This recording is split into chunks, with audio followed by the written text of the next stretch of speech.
साथियों, स्वागत है आपका डॉक्टर नरेश क्लासेज में। और आज मैंने जो टॉपिक चर्चा के लिए उठाया है वो है भारत का संवैधानिक विकास। और भारत के संवैधानिक विकास को समझने के लिए मैं इसे दो पार्ट में डिवाइड करूंगा, क्योंकि अगर हम इसे एक ही पार्ट में पढ़ें तो पढ़ तो सकते हैं, लेकिन ये बहुत ज्यादा हेक्टिक हो जाएगा। इसलिए मैंने सुविधा की दृष्टि से इसे दो पार्ट में स्टडी करने का सोचा। पहले पार्ट में हम स्टडी करेंगे कंपनी के शासन के कालखंड में जो भी संवैधानिक विकास भारत के अंतर्गत हुआ, या ये भी कह सकते हैं कि कंपनी के शासन के कालखंड में जो भी चार्टर और अधिनियम बनाए गए, उन चार्टर और अधिनियमों की स्टडी हम इस पार्ट में करेंगे। उन चार्टर और अधिनियमों के अंतर्गत जो जो प्रावधान किए गए और जिस तरीके से भारत का कॉन्स्टिट्यूशनल डेवलपमेंट हुआ, उसको समझने और देखने की कोशिश करेंगे। मैं थोड़ा इसको डिटेल में ही बताना चाहूंगा, डिटेल में ही मैं इस पर चर्चा करना चाहूंगा, क्योंकि अगर हम डिटेल में चर्चा करते हैं तो हमें चीजें याद रहने के साथ साथ उस विषय पर हमारी समझ भी बढ़ती है। तो कंपनी तो साथियों, हम इस बात को जानते हैं कि भारत का संविधान एक संविधान सभा ने बनाया जो 26 नवंबर 1949 को बनकर तैयार हुआ। और कुछ ऐतिहासिक कारणों से भारत के संविधान को 26 नवंबर 1949 को लागू न करके 26 जनवरी 1950 को लागू किया गया। किंतु जिस संविधान को आज हम देख रहे हैं, या जिस संविधान का हम आज अध्ययन करते हैं, और जिस संविधान के अनुसार वर्तमान में भारत की जो शासन व्यवस्था है वो गतिमान है, उस संविधान को बनने में और उस संविधान को बनाने वालों पर भारत के उस संवैधानिक विकास का व्यापक प्रभाव देखा जा सकता है। जो संवैधानिक विकास चाहे वो ईस्ट इंडिया कंपनी के कालखंड में हुआ हो, या फिर वो संवैधानिक विकास ब्रिटिश ताज के शासन के दौरान हुआ हो, उसका स्पष्ट प्रभाव हम भारत के संविधान पर देख सकते हैं। और जिन लोगों ने संविधान बनाया, उन लोगों पर भी उन अधिनियमों और उन चार्टरों का प्रभाव देखा जा सकता। हम ये सभी जानते हैं कि भारत में जब यूरोपीय देशों का आगमन हुआ तो उनमें एक ब्रिटिश ईस्ट इंडिया कंपनी भी थी जो 1600 ईस्वी में भारत आई। और यूरोपीय देशों के आपसी झगड़ों और आपसी लड़ाइयों में, जिसे हम यूरोपीय शक्तियों के बीच संघर्ष के रूप में जानते हैं, उस संघर्ष अंतिम विजय ब्रिटिश ईस्ट इंडिया को मिली। ब्रिटिश ईस्ट इंडिया को जब यूरोपीय शक्तियों के मध्य अच्छी ढंग से लड़ाई करते हुए वो जब मजबूत शक्ति के रूप में उभरे, तब उन्होंने भारत के अन्य क्षेत्रों पर भी नजर गड़ाना शुरू। और 1757 में जो प्लासी का युद्ध हुआ था बंगाल के नवाब सिराजुद्दौला और ब्रिटिश ईस्ट इंडिया कंपनी के बीच, तमाम किस्म के षड्यंत्र रचकर अंततः ब्रिटिश ईस्ट इंडिया कंपनी ने उस युद्ध को जीत लिया। और उस युद्ध में ब्रिटिश ईस्ट इंडिया कंपनी का सेनापति था क्लाइव। वहां से ब्रिटिश ईस्ट इंडिया कंपनी की नींव भारत में मजबूत रूप से, और 1764 में हुए बक्सर के युद्ध ने अंग्रेजों को भारत में एक बड़ी शक्ति के रूप में उभारा और उन्होंने अवध तक अपना अधिकार जमा लिया। 1600 ईस्वी में जब ईस्ट इंडिया कंपनी भारत आई थी तो उस समय ब्रिटेन की सरकार या वहां की महारानी ने ब्रिटेन की इस ईस्ट इंडिया कंपनी को 15 वर्षों तक व्यापार करने का एकाधिकार दिया था कि आप पूर्वी देशों के साथ 15 वर्षों तक व्यापार कर सकते हैं, और 15 वर्षों के बाद आपके ये व्यापार करने का जो एकाधिकार है इसको हम पुनरीक्षित करेंगे, इसका पुनरावलोकन करेंगे, और समय समय पर ये समय विस्तार ईस्ट इंडिया कंपनी को मिलता चला गया। ईस्ट इंडिया कंपनी का जो सारा प्रशासन है वो एक परिषद को सौंपा गया था, जिसमें एक गवर्नर और 24 अन्य सदस्य थे। इसे गवर्नर और उसकी परिषद कहा गया। शुरुआत में ब्रिटिश ईस्ट इंडिया कंपनी ने मुख्य रूप से 3 क्षेत्रों पर अपना अधिकार किया। एक तो मुंबई था, दूसरा मद्रास और तीसरा बंगाल। और उन सब में भी सबसे महत्वपूर्ण था बंगाल, जिसे 1757 में हुए प्लासी के युद्ध में जीता गया। 1726 में ब्रिटिश महारानी ने एक चार्टर या राजलेख जारी किया, जिसके माध्यम से कोलकाता, मद्रास और मुंबई प्रेसिडेंसियों के राज्यपालों और उनकी परिषद उन क्षेत्रों के लिए कानून बनाने का अधिकार दिया गया। लेकिन वास्तव में यदि हम देखें तो भारत का जो संवैधानिक विकास है वो वास्तविक रूप से आरंभ होता है 1773 के रेगुलेटिंग एक्ट से। क्योंकि 1773 का जो रेगुलेटिंग एक्ट था, जैसे कि इसके शब्द से ही लग रहा है रेगुलेट, तो ये रेगुलेट बेसिकली भारतीयों को रेगुलेट करने के लिए नहीं था। ये एक्ट ये ब्रिटिश ईस्ट इंडिया कंपनी को रेगुलेट करने के लिए, उस पर नियंत्रण स्थापित करने के लिए बनाया गया था ये एक्ट। इस एक्ट को पारित ही इसलिए किया गया था ताकि ब्रिटेन की जो सरकार है वो ईस्ट इंडिया कंपनी पर सही तरीके से नियंत्रण स्थापित कर सके। और उस समय 1773 के दौरान ब्रिटेन के प्रधानमंत्री हुआ करते थे लॉर्ड नॉर्थ, और उनके द्वारा एक सीक्रेट कमेटी, जिसे गुप्त समिति भी कहा जाता है, उसका गठन किया गया था।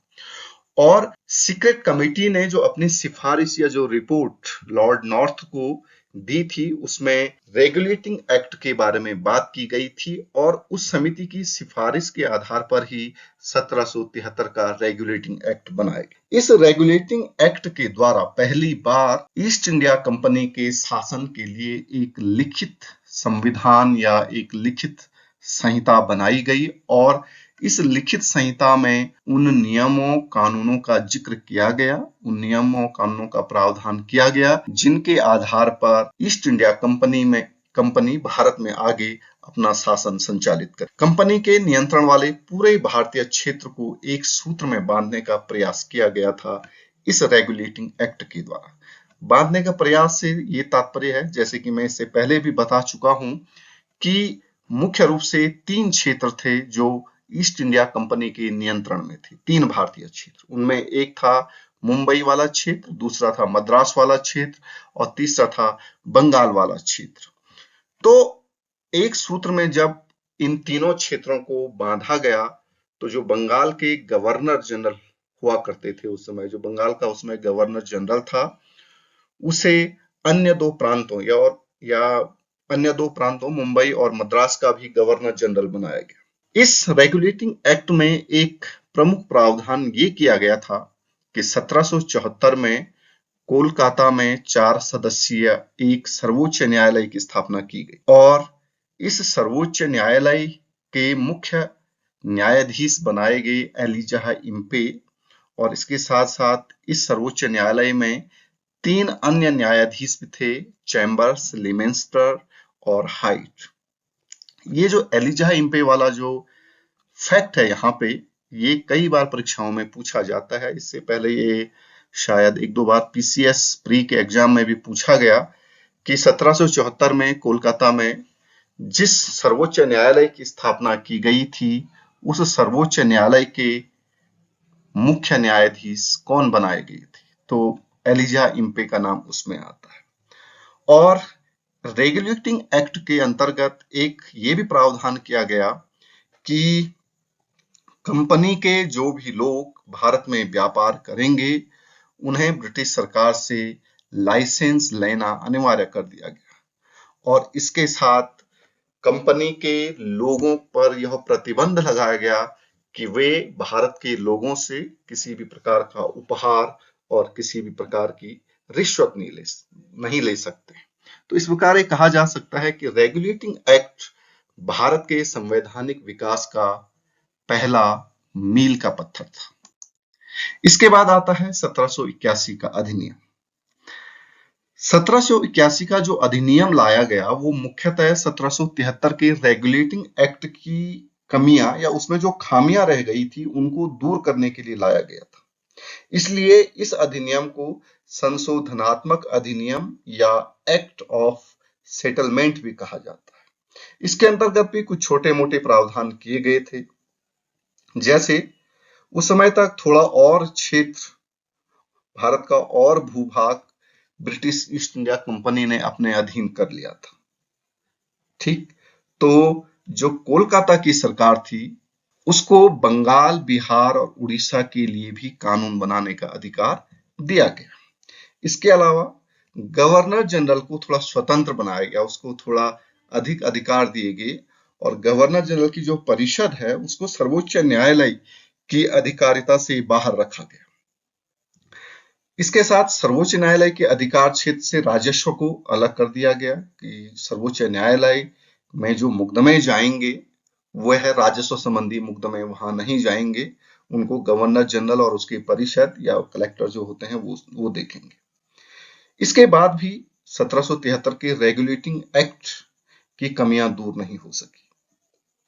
1781 के अधिनियम के बाद भी 1773 के रेगुलेटिंग एक्ट की कमियां दूर नहीं हो सकी। इसलिए इन कमियों को दूर करने के बाद 2 वर्ष बाद 1783 में एक अधिनियम लाया गया, डंडास अधिनियम, और उसी समय 1783 में ही एक और अधिनियम लाया गया, फॉक्स का भारतीय विधेयक। किंतु दोनों ही विधेयक पारित नहीं हो सके। फॉक्स द्वारा जो विधेयक लाया गया था वो ब्रिटेन का जो उच्च सदन है, लॉर्ड सभा, उसमें पारित नहीं हो सका। और जब यह विधेयक लॉर्ड सभा में पारित नहीं हुआ तो यह स्पष्ट हुआ कि जो सरकार है वो अब अल्पमत में है, क्योंकि उसके द्वारा जो विधेयक लाए जा रहे हैं वे पारित नहीं हो रहे हैं। तो फिर जो समय की गठबंधन सरकार थी ब्रिटेन के अंतर्गत, फॉक्स और लॉर्ड नॉर्थ की गठबंधन सरकार, उसको त्याग पत्र देना पड़ा। और यह पहला और अंतिम घटना है ब्रिटेन के अंदर कि भारत के कारण ब्रिटेन की किसी सरकार को त्याग पत्र देना पड़ा। इसके बाद आता है एक और महत्वपूर्ण एक्ट जिसे हम 1784 का पीट्स इंडिया एक्ट कहते हैं। यह एक्ट कंपनी द्वारा अधिग्रहित भारतीय भूभाग पर ब्रिटिश ताज के स्वामित्व का पहला वैधानिक दस्तावेज था। इसका शीर्षक भारत में ब्रिटिश अधिकाराधीन क्षेत्र था। इसके द्वारा ब्रिटिश सरकार ने कंपनी के संबंध में ये प्रावधान किया कि कंपनी के जो व्यापारिक कार्य हैं वो अलग होंगे और कंपनी के जो राजनीतिक कार्य हैं वो अलग होंगे। और राजनीतिक कार्यों पर नियंत्रण स्थापित करने के लिए ब्रिटेन में 6 सदस्यीय नियंत्रक मंडल की स्थापना भी की गई। इसका मतलब ये हुआ कि अब कंपनी पर धीरे धीरे ब्रिटेन की सरकार अपना शिकंजा कसने लगी और कंपनी को ये कहा गया कि आप अपना ज्यादा ध्यान व्यापारिक कार्यों पर दीजिए। आप भले ही राजनीतिक कार्य भी करेंगे लेकिन उन राजनीतिक कार्यों पर नियंत्रण करने के लिए 6 सदस्यीय नियंत्रक मंडल की स्थापना, जिसे हम बोर्ड ऑफ कंट्रोल भी कहते हैं, वो बनाया गया। इस एक्ट के बाद भारतीय उपनिवेश के 2 शासक हो गए। एक शासक तो हो गया कंपनी का निदेशक बोर्ड और दूसरा जो शासक हो गया वो जो 6 सदस्यीय बोर्ड ऑफ कंट्रोल या जो नियंत्रक मंडल ब्रिटेन की सरकार ने बनाया था राजनीतिक कार्यों पर नियंत्रण के लिए, एक वो हो गया। यानी पीट्स इंडिया एक्ट ने भारत में द्वैध शासन की नींव शुरू की। द्वैध शासन या इसे दोहरा शासन भी कहते हैं। 2 प्रकार की जो बॉडीज हैं, 2 प्रकार की संस्थाएं भारत में शासन करने लगी। एक तो कंपनी का निदेशक बोर्ड और दूसरा ब्रिटेन की सरकार के द्वारा राजनीतिक कार्यों पर नियंत्रण स्थापित करने के लिए बनाया गया 6 सदस्यीय बोर्ड ऑफ कंट्रोल। जो गवर्नर जनरल की परिषद थी उसकी जो सदस्य संख्या पहले हुआ करती थी वो 4 थी, उसको 3 कर लिया गया। और इसी के साथ जो प्रांतीय परिषद भी हुआ करती थी, अलग अलग प्रांतों की जो परिषद होती थी, उसके सदस्यों की संख्या भी 4 से 3 कर ली गई। गवर्नर जनरल को प्रांतीय सरकारों को बर्खास्त करने का अधिकार दिया गया। यानी ये भी कहा जा सकता है कि जो गवर्नर जनरल है उसका जो पद है वो धीरे धीरे मजबूत होता चला गया। भारत में जो अंग्रेज अधिकारी अवैध कार्य करते हुए यदि पकड़ा जाए तो उस पर ब्रिटेन के अंदर मुकदमा होगा और वो मुकदमा अलग कोर्ट में होगा। तो उसके लिए एक अलग कोर्ट की स्थापना भी की गई। ये कहा जा सकता है कि कोई भी अंग्रेज अधिकारी यदि भारत में कोई अवैध कार्य करते हुए पकड़ा जाता है या अवैध कार्यों में वो संलिप्त होता है तो उस पर मुकदमा चलाने के लिए ब्रिटेन में एक अलग कोड की स्थापना पिट्स इंडिया एक्ट के तहत की गई थी। इसके अलावा कंपनी के कर्मचारियों पर उप, उपहार लेने पर प्रतिबंध लगाया गया। उन पर यह प्रतिबंध लगाया गया कि आप भारत में किसी भी प्रकार का कोई उपहार नहीं ले सकते। एक और महत्वपूर्ण इसमें प्रावधान किया गया कि गवर्नर जनरल को भारतीय राजाओं से युद्ध या संधि करने से पूर्व कंपनी के निदेशकों से स्वीकृति लेना अनिवार्य कर दिया गया। यानी जो गवर्नर जनरल होगा वो भारत के राजाओं से, जो भारतीय क्षेत्र के राजा थे, उस समय अलग अलग छोटे छोटी रियासतों के राजा हुआ करते थे या चाहे वो मुगल शासक थे, तो उनसे यदि गवर्नर जनरल कोई युद्ध या कोई संधि करता है तो यह कार्य करने से पहले उसे निदेशकों या जो कंपनी के जो निदेशक हुआ करते थे उनसे स्वीकृति लेना अनिवार्य कर दिया गया। तो यह जो एक्ट है ये दो कारणों से महत्वपूर्ण था। एक, कंपनी के अधीन जो ब्रिटिश क्षेत्र थे उसको, कंपनी के अधीन जो भारतीय क्षेत्र थे, ब्रिटिश नहीं, कंपनी के अधीन जो भारतीय क्षेत्र थे उसे ब्रिटिश आधिपत्य का क्षेत्र कहा गया, यानी ब्रिटिश अधिकाराधीन क्षेत्र। और दूसरा, कंपनी के कार्यों और प्रशासन पर ब्रिटिश सरकार ने पूरा नियंत्रण स्थापित किया, यानी कंपनी के कार्यों पर ब्रिटिश सरकार ने धीरे धीरे शिकंजा कसना शुरू किया। अब इसके बाद आता है 1786 और 1793 का अधिनियम। 1813 में एक चार्टर अधिनियम आया जिसको बहुत महत्वपूर्ण माना जाता है भारत के संदर्भ में, लेकिन उससे पहले दो छोटे छोटे अधिनियम आए। एक था 1786 का अधिनियम और एक था 1793 का अधिनियम। 1786 के अधिनियम में गवर्नर जनरल को विशेष परिस्थितियों में परिषद के निर्णय को निरस्त कर अपने निर्णय को लागू करने का अधिकार दिया गया। इससे पहले जब आप पिट्स इंडिया एक्ट के बारे में सुन रहे थे तो आपने देखा होगा कि वहां पर यह कहा गया था कि गवर्नर जनरल भारतीय राजाओं से जो भी संधि और युद्ध संबंधी कार्य करेगा उससे पहले उसे कंपनी के निदेशकों से सहमति लेनी होगी, उनकी स्वीकृति लेनी होगी। लेकिन यहाँ पर उसको थोड़ा पलट दिया गया। यहाँ ये कहा गया कि गवर्नर जनरल को विशेष परिस्थितियों में परिषद के निर्णय को निरस्त कर अपने निर्णय को लागू करने का अधिकार दिया गया। इसके साथ ही गवर्नर जनरल को प्रधान सेनापति की शक्तियां भी दी गई और इस दौरान गवर्नर जनरल हुआ करता था लॉर्ड कॉर्नवालिस। तो 1786 के अधिनियम में हम ये देख रहे हैं कि गवर्नर जनरल का जो पद है उसे धीरे धीरे मजबूत बनाने की कोशिश की गई। फिर एक और चार्टर अधिनियम आया, 1793 का चार्टर अधिनियम हम इसे कहते हैं। इसमें जो बोर्ड ऑफ कंट्रोल के जो सदस्य थे उनका वेतन भारतीय राजस्व से देने की व्यवस्था की गई। यानी जो बोर्ड ऑफ कंट्रोल, जो नियंत्रक मंडल जो बनाया गया था उसके जो सदस्य हुआ करते थे, 6 सदस्य, उनका जो वेतन है वो भारतीय राजस्व से देने की इसमें व्यवस्था की गई थी। इसके साथ ही लिखित विधियों से प्रशासन की नींव रखी गई और विधियों की व्याख्या का अधिकार न्यायालय को दिया गया। यानी जब प्रशासन जो चलाया जाएगा उसके लिए लिखित विधियां बनाई गई, कोई परंपरागत तरीके से नहीं कि जो चला आ रहा है चलते रहेगा।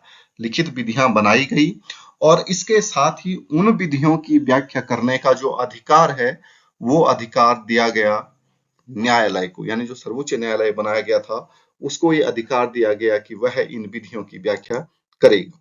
इसके बाद आता है 1813 का चार्टर एक्ट जो बहुत ही महत्वपूर्ण है।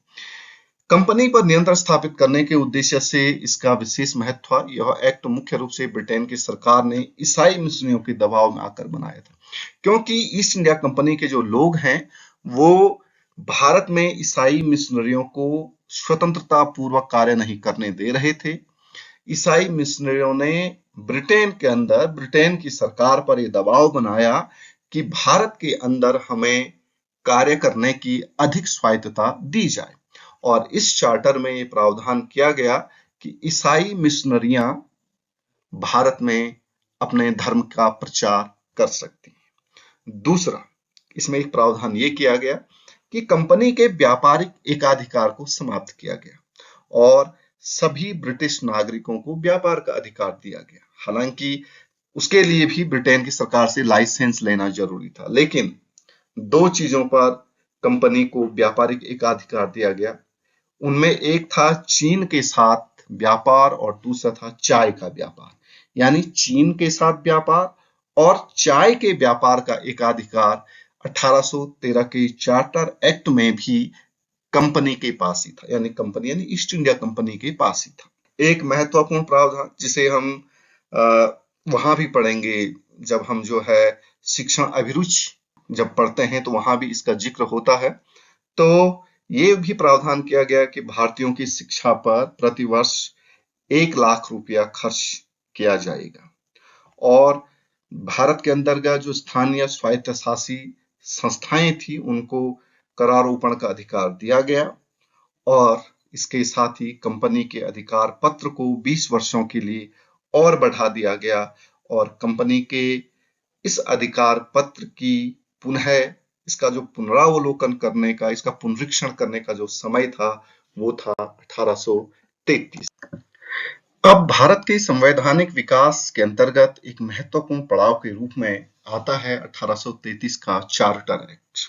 चार्टर एक्ट 1833 का जो चार्टर एक्ट है, जब उसको लाया गया तो तब तक भारत के अंतर्गत ईस्ट इंडिया कंपनी का जो भूभाग था, भू क्षेत्र था, उसके नियंत्रण वाले जो क्षेत्र थे वो बढ़ गया था और उस पर कंपनी सही तरीके से नियंत्रण स्थापित नहीं कर पा रही थी और इस उद्देश्य से भी 1833 का जो चार्टर एक्ट है उसको लाया गया।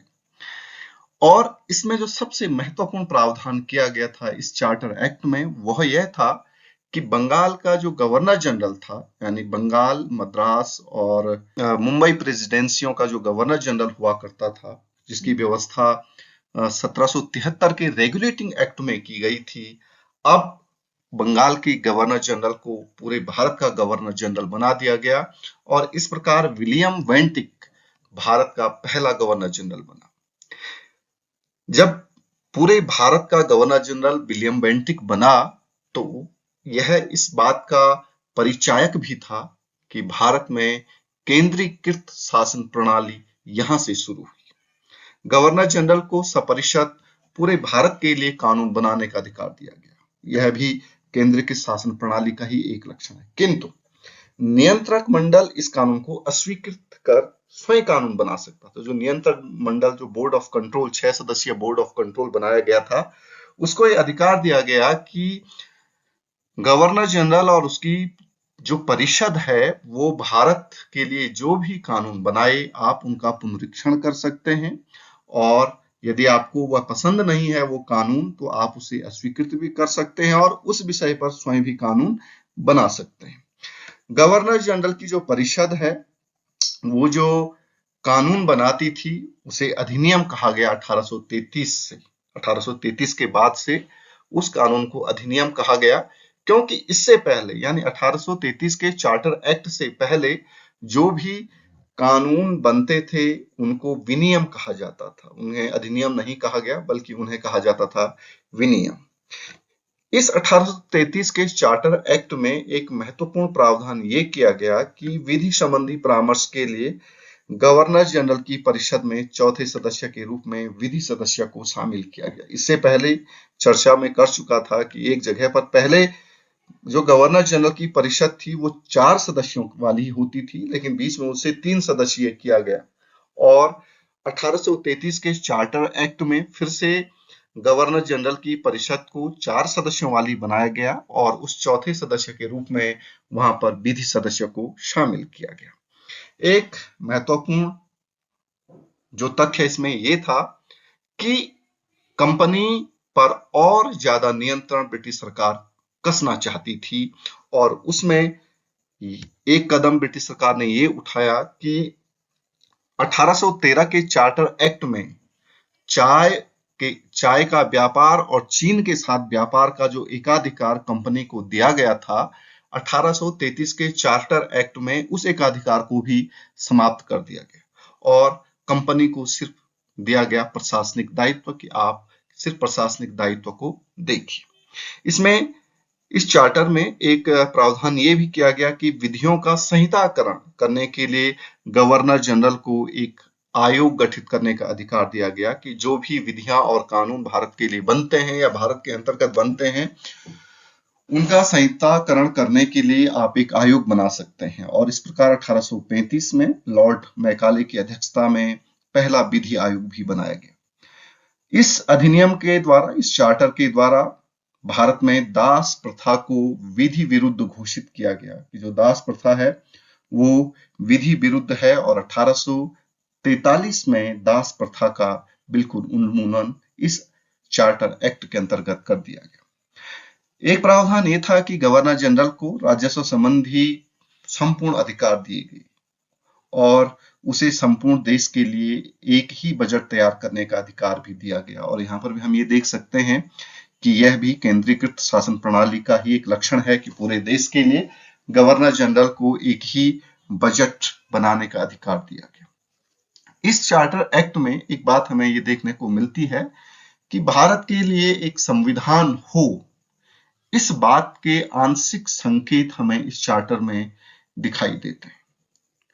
और इस चार्टर में एक भारतीयों के लिए जो फायदेमंद बात इस चार्टर में की गई वो ये थी कि कंपनी के अधीन जिन भी पदों पर नियुक्ति होगी उसमें किसी भी प्रकार का भेदभाव नहीं किया जाएगा, यानी उसमें रंग, नस्ल और जाति, धर्म के आधार पर किसी भी प्रकार का भेदभाव नहीं किया जाएगा। जो भी व्यक्ति योग्य होगा आप उसे कंपनी के अधीन जो भी पद हैं उन पदों पर नियुक्त कर सकते हैं।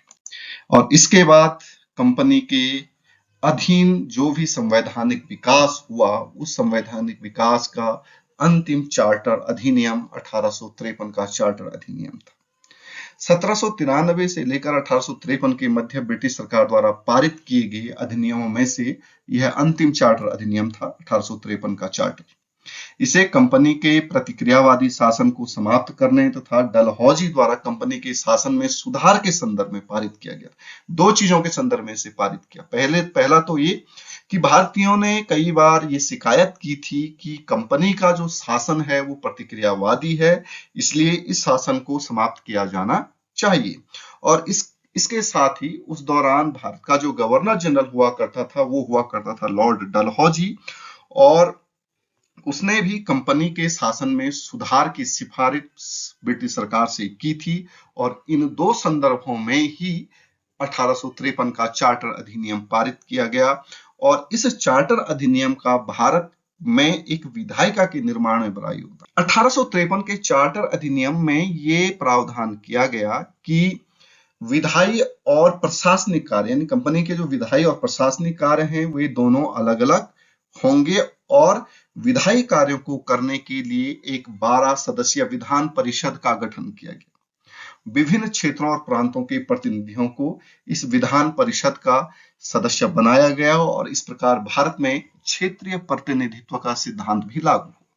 इसके अतिरिक्त विधान परिषद का कार्य कानून निर्माण था, किंतु इस कानून को अधिनियम बनने के लिए गवर्नर जनरल की अनुमति आवश्यक होती थी और गवर्नर जनरल के पास वीटो पावर भी थी। यानी अब विधान परिषद कानून तो बना सकती थी, लेकिन वो तभी कानून बना सकती थी, कानून तो वो बना ले लेकिन वो कानून लागू तभी होता था, अधिनियम तभी बनता था जबकि गवर्नर जनरल की अनुमति उस पर मिल जाती थी। इसके अलावा इसमें एक और महत्वपूर्ण प्रावधान था कि बंगाल के प्रशासनिक कार्यों के निर्वहन के लिए एक और पद सृजित किया गया, लेफ्टिनेंट गवर्नर का पद, कि जो बंगाल है, बंगाल के प्रशासनिक कार्यों के लिए लेफ्टिनेंट गवर्नर का पद सृजित किया जाएगा।